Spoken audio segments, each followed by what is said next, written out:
앤서니 라빈슨이라고 하는 사람이 있어요. 앤서니 라빈슨은 내 안에 잠든 거인을 깨우라 하는 그런 책을 썼습니다. 이 책이 10,000,000 부 이상이 팔렸습니다. 이 책에서 앤서니는 능력의 집중을 강조하죠. 자, 사람들 안에는 대개 다 잠든 거인이 있다고 하는 거예요. 그건 아직 개발되지 않은 재능, 그리고 자질, 자신만의 천재성이라고 하는데, 이 잠든 거인을 일깨울 때 그의 삶에 아주 큰 변화가 일어날 뿐 아니라 그를 통하여서 하나님의 일이 구체적으로 이루어진다고 하는 그와 같은 주장을 하고 있습니다. 그의 말이 크게 틀리지 않은 것이 우리 미 여자 골프죠, LPGA에 지금 출전하고 있는 우리 한국 여자 선수들을 보면 그런 생각을 하게 됩니다. 좀 대단하지 않습니까? 우리 한국 여자 선수들이 대단하죠. 지난 19일 하와이에서 롯데 챔피언십에서 김세영 선수가 우승을 했어요. 근데 미 LPGA에 데뷔한 지 3개월밖에 안 되는데 벌써 2승을 거둔 거예요. 별로 놀라지 않잖아요. 벌써 2승을 거뒀어요.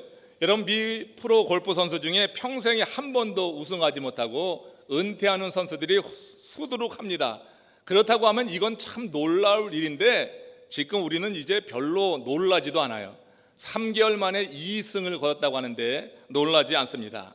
박세리 선수가, 우리 어린 박세리가 아니라 박세리 선수가 LPGA에서 처음 우승했을 때만 해도 사람들은 그가 기적을 이루었다고 그랬어요. 그가 한국에 돌아갔을 때는 아주 영웅 맞이하듯이 그렇게 환영을 했습니다. 그러나 이제 한국 선수들이 우승하지 않으면은 그게 기적이라 할 만큼 한국 선수들의 기량이 뛰어난 것을 보게 됩니다. 한국 선수들의 동무대가 되다 보니까 LPG 경기 시청률이 떨어진다고 해서 염려를 할 정도가 되고 있잖아요. 여러분, 이 김세영 선수는 한국에서 나서 한국인 코치의 지도를 받아서 지금 정상에 오른 토종 한국 선수입니다. 세리 키즈라고 하죠. 박세리 선수가 우승했을 때 영향받아서 골프에 입문한 그런 1세대들은요, LPGA에 이제 진출할 때 유명 미국 그 골프 코치의 지도를 받았어요. 그러나 이제는 한국인 코치가 이제 얼마나 탁월한지 그렇게 지도를 잘해서 그들 안에 그야말로 가려져 있었던, 잠재되어 있던 천재성을 집중적으로 개발해서 이런 놀라운 일들, LPGA를 정복해 가고 있는 것을 우리가 보게 됩니다. 여러분, 베드로, 오늘 본문의 이 베드로 원래 부족한 점이 많이 있었던 사람이죠. 그를 아는 사람들은 베드로를 가리켜서 학문 없는 범인이다 이렇게 여겨서 그야말로 대수롭지 않게 보았습니다. 그는 또한 즉흥적이고 과격한 성격의 단점도 가지고 있었어요. 그러나 주님은 그 안에 잠든 거인이 있는 것을 보신 것입니다. 사람들이 단점으로 보는 베드로의 이런 결점들이 잘만 다듬고 집중적으로 개발하면 복음 사역의 장점으로 쓰일 수 있다는 것을 주께서는 아시고 그를 부르셔서 그의 코치가 되셔서 그를 집중적으로 훈련시켰다고 하는 거예요. 공생의 3년 동안 함께 데리고 다니면서 그의 코치가 되셨고, 부활하신 후에는 40일 동안 이 땅에 머무시면서 또 그의 코치가 되어 주셨습니다. 부활 승천하신 이후에는 약속하신 성령을 보내주셔서 그의 코치가 되게 하신 거죠. 그러니까 최고의 코치를 만나서 지도를 받은 이 베드로는 이전의 베드로가 아니었어요. 베드로가 정말 많이 변했습니다. 그는 이전에 그 연약한 자기의 유익을 생각하고 안위를 생각하는 그런 베드로가 아니었어요. 정말 많이 변했습니다. 오늘 본문의 말씀에서 베드로전서 5장 7절에 이렇게 말씀합니다. 너희는 다 주께 맡기라. 염려를 다 주께 맡기라. 이는 그가 너희를 돌보심이라. 한번 같이 읽겠습니다. 너희 염려를 다 주께 맡기라. 이는 그가 너희를 돌보심이라. 그는 학문 없는 범인이란 사람들의 평가에 매여서 자신의 삶을 제한하며 살지 않았습니다. 자신이 할 수 없는 일은 염려하지 않기로 했습니다. 그리고 주께 맡기는 믿음으로 변화되었다고 하는 거예요. 성급한 성격도 변해서 즉흥적으로 문제를 풀려 하지도 않고 주의 돌보심에 모든 것을 맡기는 성숙한 성도가 되었다고 하는 거예요. 여러분, 이전의 모습이 아닙니다. 정말 최고의 코치인 예수 그리스도, 그리고 그리스도가 부활 승천하신 이후에는 성령 하나님의 지도를 받으면서 이 베드로가 정말 많이 변한 것입니다. 그래서 이렇게 성숙한 고백을 하고 있는 거예요. 너희 염려를 다 주께 맡겨버리라. 이는 그가 너희를 돌보심이라. 이전에는 염려를 붙들고 살았습니다. 그 염려 때문에 주님을 배반하기도 했습니다. 그러나 이제는 주님께 모든 염려를 맡겨버리고 주의 돌보심을 구하는 그런 성숙한 하나님의 사람이 되었다고 하는 거예요. 이런 빌리 그레함 목사님 그 잘 아시죠? 이 빌리 그레함 목사님과 같이 사역을 하신 분 가운데 킴 웍스라고 하는 맹인 여자분이 계십니다. 한국분입니다. 그는 한국 전쟁 때 실명을 했는데 고아원에서 자랐다고 합니다. 한국전에 참전했던 한 중사가 그를 미국으로 데려오게 됐고 인디아나 주립대학에서 공부하고 오스트리아에서 성악을 공부했습니다. 그래서 아주 훌륭한 성악가가 된 여자분인데 그가 이제 소경이 되는 거죠. 그가 빌리 그레함 전도단에 합류하면서 간증할 기회를 많이 얻었는데 간증할 때마다 이런 내용의 간증이 꼭 담겨졌다고 하는 거예요. 사람들이 장님인 나를 인도할 때 저 100m 전방에 뭐가 있다 말하지 않습니다. 단지 앞에 물이 있으니 건너뛰라 하고 층계가 있으니 발을 올려놓으라고 말을 합니다.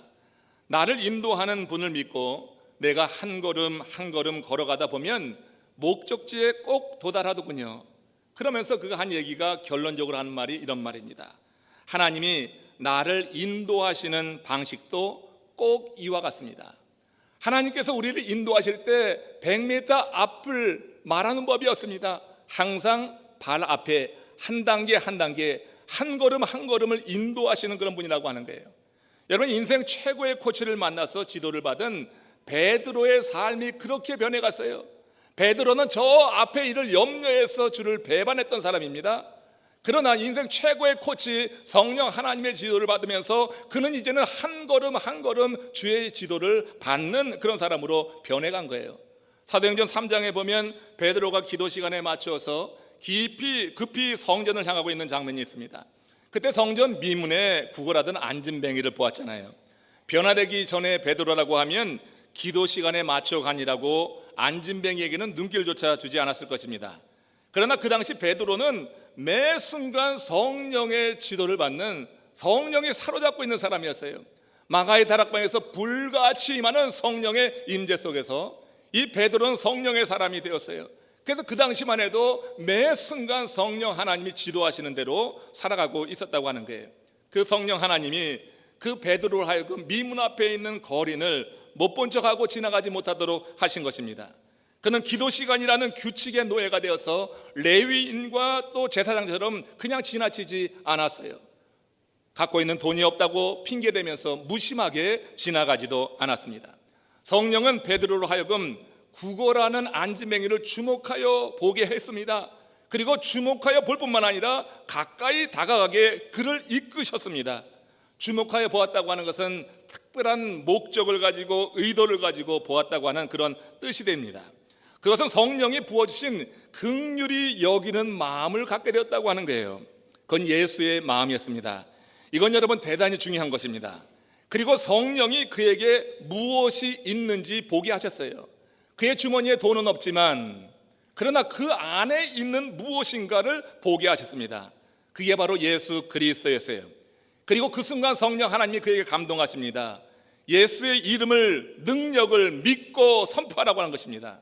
그 안에 있는 예수를 보게 하셨고 예수 이름의 능력을 믿고 선포하라고 하는 그런 감동이 강하게 임했어요. 그래서 사도행전 3장 6절에서 그 유명한 선포를 하는 것입니다. 베드로처럼 우리도 함께 같이 선포하길 바랍니다. 은과 금은 내게 없거니와 내게 있는 것으로 내게 주노니 나사렛 예수 그리스도의 이름으로 일어나 걸으라. 여러분, 지금 베드로는 그 안에 있는 예수 그리스도라고 하는 보화, 그 예수 그리스도 이름의 능력을 가지고 이렇게 선포했는데 그 순간 안진뱅이가 그 손에 붙잡혀서 일어나는 것입니다. 그 발과 발목이 힘을 얻고 서서 걸으며 뛰어가기도 하고 실제적인 기적이 그의 눈앞에서 벌어졌습니다. 요한복음 15장 7절에는 뭐라고 기록하냐면 너희가 내 안에 거하고 내 말이 너희 안에 거하면 무엇이든지 원하는 대로 구하라 그리하면 이루리라고 했습니다. 지금 여러분, 이 베드로는 예수 그리스도와 하나가 되는 신비한 경험 안에서 이 기적을 이루고 있다고 하는 사실을 여러분 기억하셔야 돼요. 안진뱅이 나면서 안진뱅이를 일으키는 것은 사람이 할 일이 아니라고 하는 것입니다. 이건 우리 하나님이 하시는 일입니다. 안진뱅이가 일어나는 것은 베드로 한 개인이 하는 일이 아니라 베드로가 주 안에 거하고 주의 말씀이 베드로 안에 거할 때 주님과 베드로가 하나 되는 신비한 경험 속에서 이 베드로가 믿음을 가지고 그 안에 있는 예수 그리스도의 이름으로 선포했을 때 그것은 베드로가 행한 것이 아니라 바로 그 안에 예수 그리스도께서 역사하신 증거라고 하는 거예요. 그래서 여러분, 하나가 되는 신비한 경험 속에서 그 기적이 일어났어요. 근데 여러분, 제가 여기서 발견한 것이 그것입니다. 그가 주님과 하나 되는 그 신비한 경험은 언제 일어났는가? 주님과 하나 되는 신비한 경험 속에서 지금도 여러분 놀라운 일들이 일어날 수가 있는 것입니다. 치유의 역사는 오늘날에도 일어나고 있는 것입니다. 우리 마음 가운데 무거운 짐도 주님과 함께 되는 혼연일체의 삶 속에서 많은 문제들이 해결될 수 있어요. 그럼 베드로와 주께서 혼연일체 하나 되는 그 신비한 경험이 언제 이루어졌는가? 제가 이 말씀을 오늘 다시 한번 묵상하면서 그런 생각을 했습니다. 베드로의 마음에 긍휼히 여기는 그 마음, 긍휼의 마음을 가지고 거린을 주목하고 그리고 가까이 걸어가는 그 순간에 바로 주님과 하나 되는 이 신비한 경험이 그에게 임했다고 저는 그렇게 확신합니다. 긍휼히 여기는 마음은 주님의 마음이었습니다. 주님은 모든 병자를 치유하실 때마다 이 마음을 가지고 선포했고 이 마음을 가지고 만지셨고 그리고 말했을 때 모든 병자들이 일어나고 치유되는 역사가 있었어요. 긍휼히 여기지 않고서는 치유가 일어나지 않았습니다. 지금 이 베드로가 그 안진뱅이를 봤을 때 이전 같으면은 그런 마음 없습니다.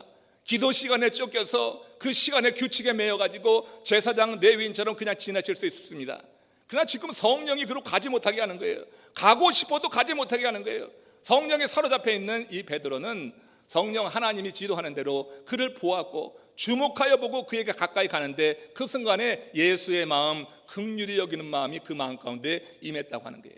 저는 그렇게 믿습니다.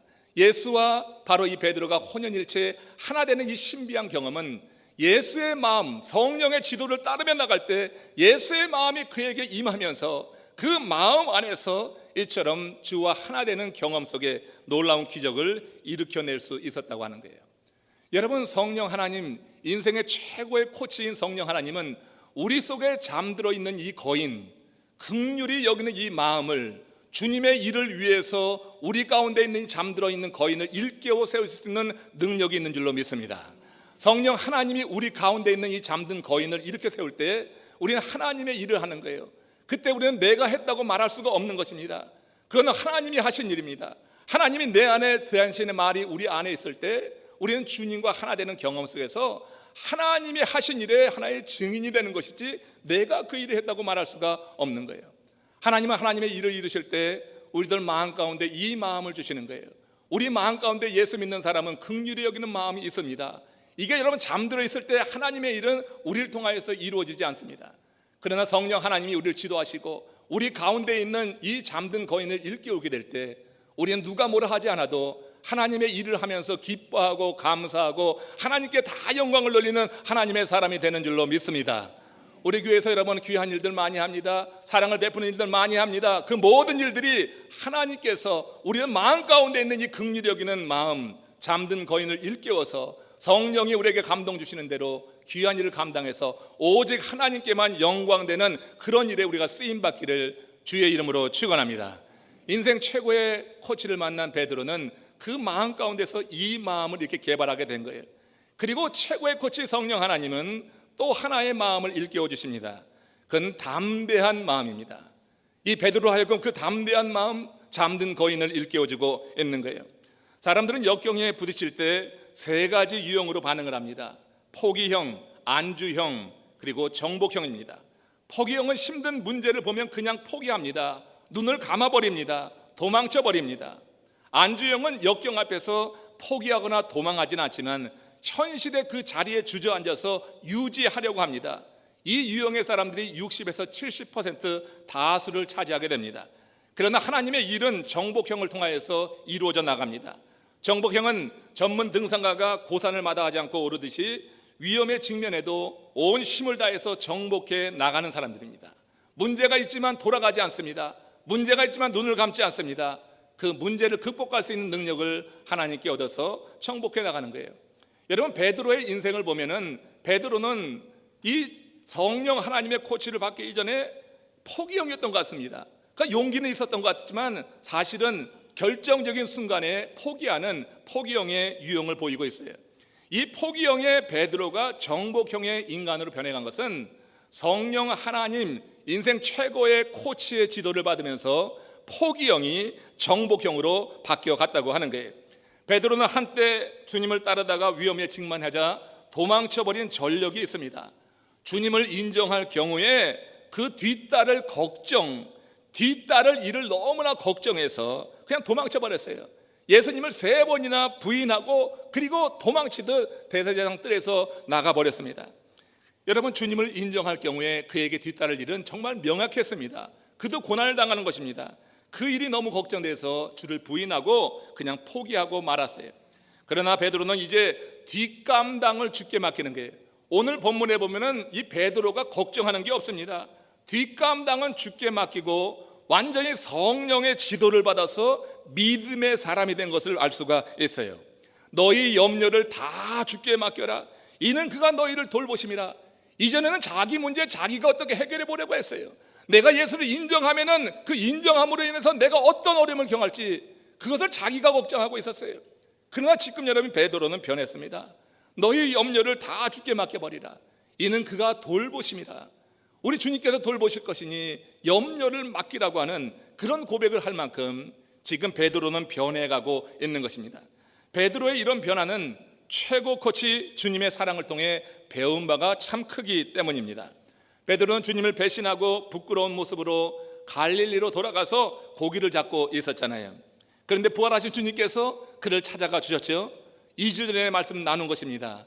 주님은 그 미운 낯짝을 보지 않고 그가 허기져 있는 배를 보았습니다. 먼저 그의 실존을 생각했고 그의 어려움을 생각하고 그의 아픔을 생각하고 그에게 조반을 주어서 먹였습니다. 주님께서 그 부끄러운 베드로를 나무라지 않고 그렇게 사랑으로 대해주시는 이런 크신 사랑을 받으면서 베드로는 변해갔다고 하는 것입니다. 부활하신 주님은 베드로를 찾아가셔서 다시 세워주시고 있었던 거예요. 베드로는 실패한 자신을 끝까지 포기하지 않고 고쳐 쓰시는 주님의 그 사랑에 크게 감화 감동 받은 것입니다.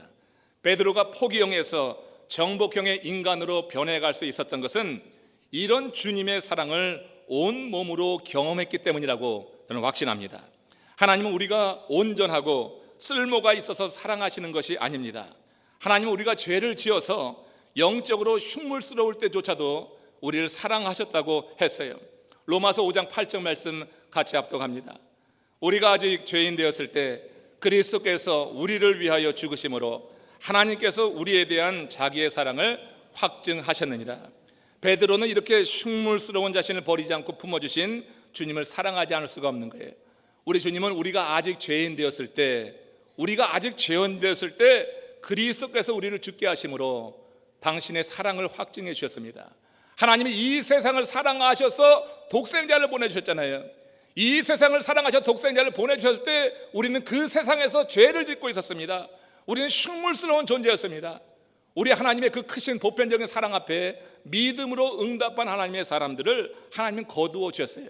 우리가 아직 죄인 되었을 때, 여전히 죄를 짓는 흉물스러운 모습이었을 때 하나님은 그 아들을 보내주셨고 그 세상에 살고 있었던 우리들 가운데 우리들이 이처럼 주님을 영접해서 자녀가 되어서 주님의 일을 위해서 이제는 꿈을 꿀 수 있는 그런 단계에 이르렀다고 하는 거예요. 베드로는 정말 흉물스러웠던 자신, 얼마나 부끄럽습니까? 주님을 3번이나 부인하고 그렇게 뛰쳐나가 버렸던 자신을 품어주신 주님이 얼마나 고맙고 감사하겠어요. 이제 베드로가 사는 이유가 분명해졌습니다. 주님이 남기신 복음을 전하며 사는 거예요. 여러분, 그 사랑을 받았으니 내가 사랑하는 그 사람이 가장 기뻐하는 일을 행하는 것은 너무나 당연한 거예요. 사랑하는 그 이가 가장 원하는 것은 복음을 전하는 거예요.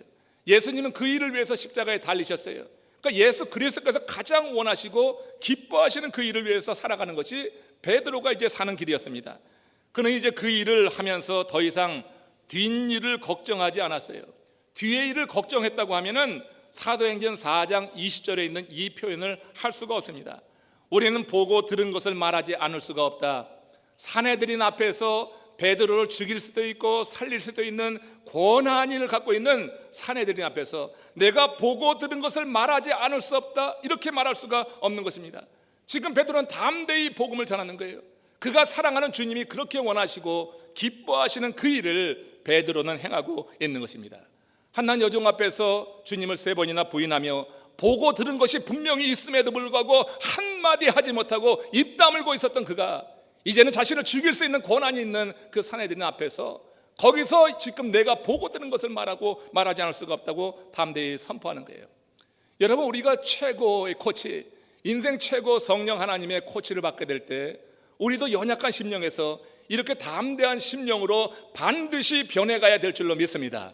뒷일을 생각하면 아무 일도 못합니다. 우리에게 주어질 일, 세상 일만 생각하면 하나님의 일은 되지가 않습니다. 하나님의 일은 뒷감당 주께 맡기는 것입니다. 하나님이 내게 주신 감동이 있고 분명한 비전이 있고 목적이 있고 행할 일에 정당성이 있다고 하면은 우린 뒤에 일은 하나님이 행하신단 말이에요. 모든 염려를 다 주께 맡겨라, 주께서 권고하심이라는 이 베드로의 고백대로 우리도 살게 되는 거예요. 인생 최고의 코치 성령 하나님입니다. 성령 하나님은 우리 속에 역사하시면서 우리의 연약한 부분을 고치셔서 이렇게 포기하려고 하는 그런 마음에서 이제는 담대하게 주의 일을 위해서 꿈꾸는 하나님의 사람으로 변화시켜 나간다고 하는 거예요. 성도 여러분 모두에게도 성령 하나님께서 최고의 인생 코치가 되시기를 주의 이름으로 축원합니다. 나를 통하여서도 무슨 일을 좀 이뤄봐야 될 거 아니에요. 그저 그렇게 이렇게 살다가 자리만 태우다가 떠나는 인생이 되면 얼마나 여러분 주님 앞에 부끄럽겠습니까? 주께서 나를 위해서 십자가의 대속의 죽음을 죽으셨는데 그 사랑을 받은 우리들이 진정으로 그 사랑에 대해서 그것으로 인해서 내가 구원받았다고 하는 이 믿음을 갖게 될 때 우리 자신이 주를 위해서 무언가 꿈꾸고 행한다고 하는 것은 너무나 자연스럽고 당연한 일이 되어야지 될 거예요. 포기하고자 하는 그런 마음이 우리에 많았습니다. 뒷감당을 내가 해야지 된다고 생각하면 포기합니다. 그러나 뒷감당을 주께서 하신다고 하면 우리도 오늘 이 시간 담대하게 주의 복음을 전할 수 있는 줄로 믿습니다. 우리는 보고 들은 것을 말하지 않을 수가 없노라. 복음주의 베스트셀러 작가 가운데 에릭 머테턱스라고 하는 분이 있습니다. 크리스천 포스트에 그가 이런 글을 기고했습니다. 젊은 무신론자들에게 배울 점, 그들은 왜 기독교를 떠났는가 하는 글입니다. 이 글에서 에릭은 미국의 청년들이 신앙을 버리게 된 근본적인 이유를 분석합니다. 그런데 주목할 것은 그의 분석이 그동안 교회가 생각해 오던 것과 상당 부분 반대가 된다고 하는 거예요. 오늘날 청년 사역의 대부분이 어떻게 하면 청년들을 지루하지 않게 할까, 여기에 초점이 맞춰 있다고 하는 것입니다. 그 결과 그들을 어떻게 하면 재미있게 해주는데 많은 시간이 할애되고 에너지가 집중되고 있다고 하는 거예요. 근데 에릭은 이것이 청년들이 교회를 떠나는 가장 큰 원인이라고 하는 거예요. 미국 교회에서 청년들이 교회를 떠나는 이유는 어떻게 하면 그들을 지루하지 않게 할까, 어떻게 하면 재미있게 해줄까, 여기에 시간을 할애하면서 프로그램을 갖다 대는데 거기서 핵심 메시지가 빠지고 프로그램의 중심이 되는 이와 같은 일들이 미니스트리 현장에서 일어나면서 청년들이 한두 번이지 그런 것이 반복될 때 심령을 치지 않기 때문에 사실 눈과 귀를 즐겁게 하는 것은 한두 번입니다. 내 심령이 쿵당대는 경험이 없으면은 삶의 변화가 없는 것입니다. 내 속에 잠든 거인이 일어나는 것은 눈과 귀가 그렇게 즐거워서 될 일이 아닙니다. 내 심령을 치는 순간들, 성령이 내 마음을 녹화하고 나를 도전하고 할 때 내 속에 잠든 거인이 일어나게 되면서 우리는 변화를 이루어 나가는 거예요. 미국 청년들의 지금 이런 모습을 그렇게 비판했던 거예요. 청년들에게 비유를 맞추려고 하고 그것이 청년들이 교회를 떠나는 가장 큰 이유다. 여러분, 조사한 청년들 대부분이 뭐라고 말씀하신지 아십니까? 누군가 무엇인가를 정확히 아는 상태에서 그것에 대한 확신을 갖고 있다고 하면 그가 하는 말을 존중할 수 있다. 오늘 지금 청년 사역을 하고 있는 목회자들이 기억해야 될 일이에요. 목회자들이 정말 복음에 대해서, 진리에 대해서, 천국에 대해서, 지옥에 대해서, 구원에 대해서, 회개에 대해서 우리의 신앙을 지탱하는 이와 같은 기본적인 그런 교리에 대해서 우리 자신이 확실하게 알고 붙잡고 선포한다고 하면, 그러면 오늘 이 시대의 젊은이들도 그 말에 귀를 기울일 거라고 하는 것입니다. 누군가가 확신을 가지고 선포한다고 하면 그 말을 존중할 것이라고 하는 이 에릭의 말이 시사하는 바가 큰 겁니다. 교회가 진리를 선포할 때 그것이 청년들을 변화시키려고 하는 확신에 차 있지 못하고 오히려 젊은이들부터 외면당하지 않을까 의심에 차해서 표면적인 반응에만 신경 쓰고 그렇게 전할 때 그 메시지는 아무런 영향을 갖지 못한다고 하는 거예요. 지금 여러분 미국에서 동성애 설교하는 거 대단히 주의롭게 정말 힘들어합니다. 미국 교회에서는 이거 여러분 금기 시대입니다. 그렇게 여러분 지금 이 미국 사회가 하나님의 말씀의 진리에 떠나 있는 것을 우리가 알게 됩니다. 그러나 여러분의 한국 교회에서는 이 부분에서 얼마나 보수적입니까? 보수적이라는 게 나쁜 게 아니라 우리는 진리 가운데 하나님의 말씀 가운데 그대로 우리는 살고 있는 거예요. 한국 교회에서 이것이 무너지면 한국 교회 저는 무너진다고 생각합니다. 진리에 대해서 우리 자신 타협하고 세상의 흐름에 따라서 나가게 될 때 우리 교회는 더 이상 힘을 발휘하지 못할 거라고 저는 여깁니다. 저는 마지막 순간까지 강단에서 그렇게 선포하고 싶습니다. 사회가 변해가도 그래도 진리는 진리고 하나님의 말씀은 말씀이고 내가 믿는 진리에 대해서 확신을 가지고 선포할 때 누군가 들어도 그 마음 가운데 도전이 되고 누군가가 그 말씀을 통하여서 변화를 이루고 또 함께 주의 일을 위해서 꿈꿀 수 있다고 생각이 드는 거예요.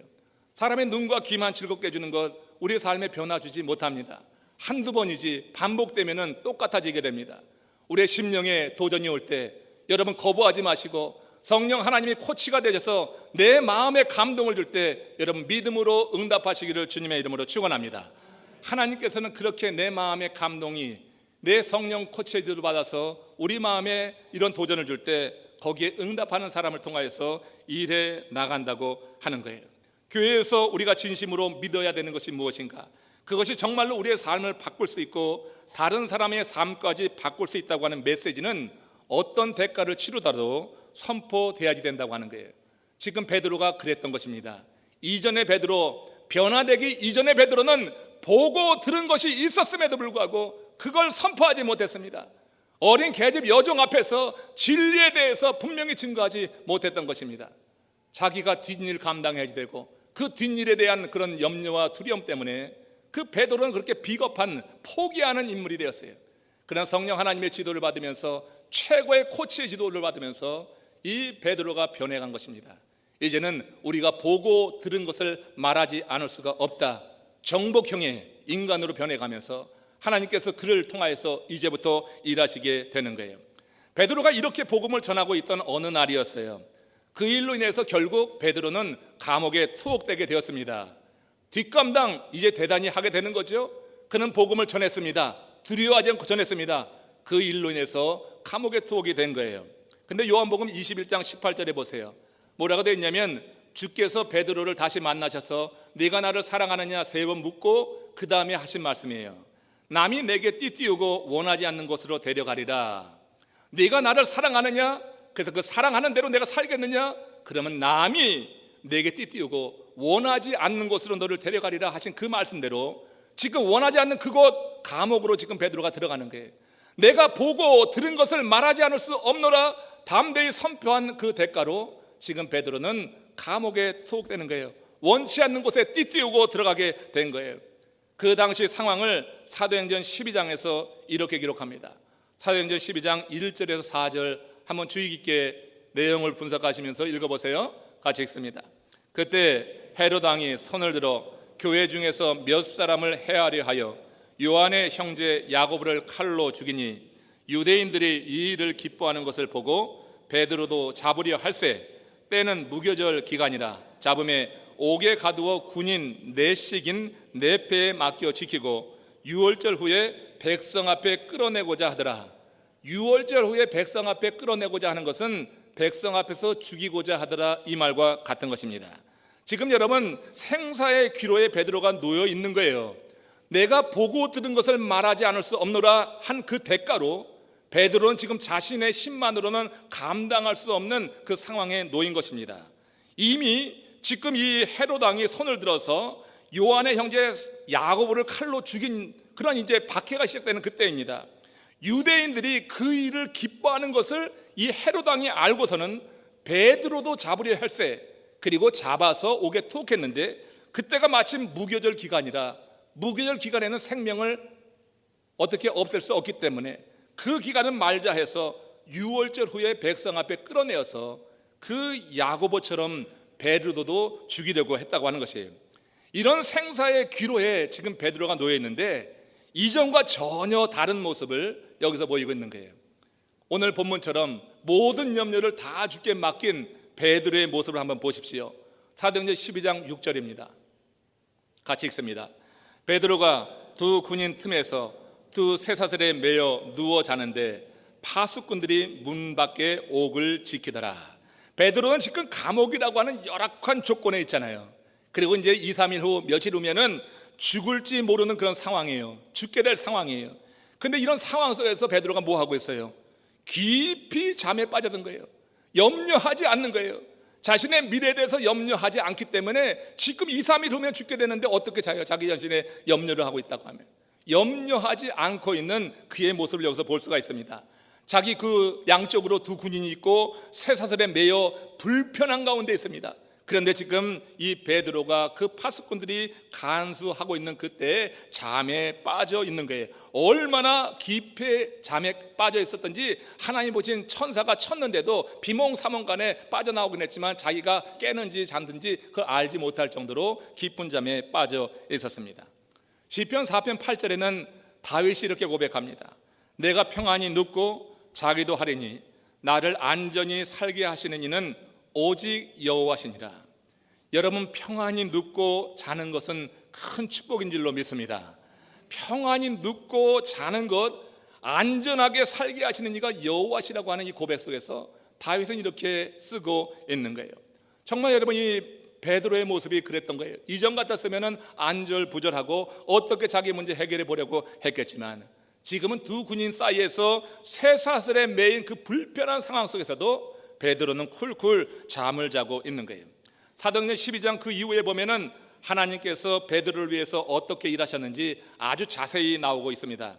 하나님은 베드로가 세상 모르고 자고 있을 때 천사를 보내셔서 기적을 일으키셨단 말이에요. 하나님은 4명이 한 조가 된 4개의 조의 간수들의 눈과 귀를 막아버렸어요. 4명이 한 조가 돼서 지키는 거예요. 이게 4개 조가 있어요. 이 4개 조의 간수들을 다 눈과 귀를 막으시고 그를 풀어내신 것입니다. 그를 가둘 자가 없는 거예요. 주님 안에 모든 것을 맡기고 염려를 맡기고 자기를 돌보실 하나님에 대해서 믿음으로 그렇게 고백하며 자기가 보고 들은 것을 담대히 선포했던 담대한 마음을 가지고 나갔던 베드로를 하나님이 그렇게 지켜주신 거예요. 여러분, 성령 하나님이 코치가 되셔서 우리 속에 잠든 거인이 있습니다. 이 담대한 마음, 여러분들 마음에도 담대한 마음이 있습니다. 그런데 세상의 염려와 걱정 때문에 이 마음이 눌려집니다. 자꾸 왜소하게 되고 축소되고 나중에는 느껴지지도 않게 됩니다.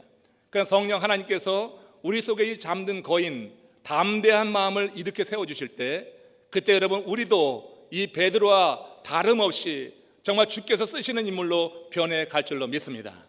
우리가 여러분 신앙생활하면서 내 속에 잠들어 있는 이 긍휼한 마음과 담대한 마음이 일어나는 것, 깨어나는 것을 경험한다고 하는 것은 얼마나 큰 축복인지 모릅니다. 하나님은 하나님의 일을 행하실 때 우리 속에 잠들어 있는 이 담대한 마음과 긍휼히 여기는 이 두 마음을 가지고 사실은 사역을 이루어 나가는 거예요. 하나님의 사역은 다 이 두 마음을 통하여서 이루어지는 거예요. 긍휼히 여기는 마음을 갖고 있을 때 하나님의 시선이 가 있는 그곳에 사람들이 가게 되는 거예요. 긍휼히 여기는 마음을 갖고 있는 그 IT 지역에 우리 교회가 자주 나가는 것은 바로 그 시선이 우리 가운데 긍휼히 여기는 마음이 일어날 때 그 일이 이루어지게 되는 거예요. 우리 마음 가운데 긍휼히 여기는 마음과 담대히 여기는 마음, 긍휼히 여기는 마음만 가지고는 구제를 하고 선행을 할 수 있지만 이 담대한 마음이 일어나게 될 때 우리는 복음을 선포할 수가 있는 거예요. 사람이 여러분, 교회가 구제만 해서 될 일이 아닙니다. 그러니까 사랑만 전한다고 될 일이 아니고 사실은 복음이 전해져야 되는 거예요. 그러니까 여러분, 복음을 담대히 전하기 위해서 한쪽의 마음에 긍휼히 여기는 마음이 함께 일어나면은 그 복음 전하는 게 더 크게 역사할 수가 있는 거예요. 그러니까 하나님께서 우리를 통해 일하실 때 우리 속에 잠들어 있는 이 두 마음이 있어요. 이 긍휼함과 담대함, 이 두 가지를 자극해서 우리를 깨워주실 때 내 속에 잠든 거인이 일어나기만 하면 내가 생각하는 것 이상의 하나님의 일이 우리를 통하여서 이루어지게 될 줄로 믿습니다. 이 일을 여러분 꿈꿔보시길 원합니다. 그저 내 한 몸 잘 살다가 가는 것으로 끝나지 마시고 내 자녀나 내 집이나 잘 돌보는 거 끝나지 말고 하나님의 은혜 안에서 구원을 받은 하나님의 사람이라고 하면 좀 더 나은 꿈을 한번 꿔보자고 하는 거예요. 그 하나님의 일에 대한 꿈. 그래서 내 속에 이 잠든 두 거인이 일어날 수 있도록 행한다고 하면 하나님은 우리 속에 많은 일을, 역사를 이루시면서 하나님의 뜻을 펼쳐나갈 수 있다고 하는 거예요. 시편 40편 5절에서 바로 이 다윗의 고백이 주는 의미가 있습니다. 같이 한번 읽습니다. 여호와 나의 하나님이여 주의 행하신 기적이 많고 우리를 향하신 주의 생각도 많도소이다. 내가 들어 말하고자 하나 주의 앞에 베풀 수도 없고 그 수를 셀 수도 없나이다. 다윗은 주께서 행하신 기적의 증인으로 그 기적은 하나님 안에 거하여 살던 자신을 주께서 많이 생각하고 계셨기에 이루어진 일이라 이렇게 고백하고 있는 거예요. 지금 다윗은 너무너무 많은 기적을 경험했어요. 주의 앞에 베풀 수도 없고 셀 수도 없다 그랬는데 그 기적을 경험하게 된 이유가 뭡니까? 우리를 향하신, 나를 향하신 주의 생각이 많았기 때문입니다. 이 얘기예요. 나를 향하신 주의 생각이 많다고 하는 것은 하나님이 나에게 관심이 많다고 하는 것, 지난 토요일에 말씀드렸죠. 내게 관심이 많다고 하는 거예요. 그럼 하나님이 내게 어떨 때 관심이 많겠어요? 하나님이 내게 관심이 많을 때는 어떨 때입니까? 우리가 주님을 향하여 마음을 열고 우리가 주님 앞에 가까이 서고 우리가 주님을 향하여서 부르짖고 할 때 주님은 우리를 어떻게 해요?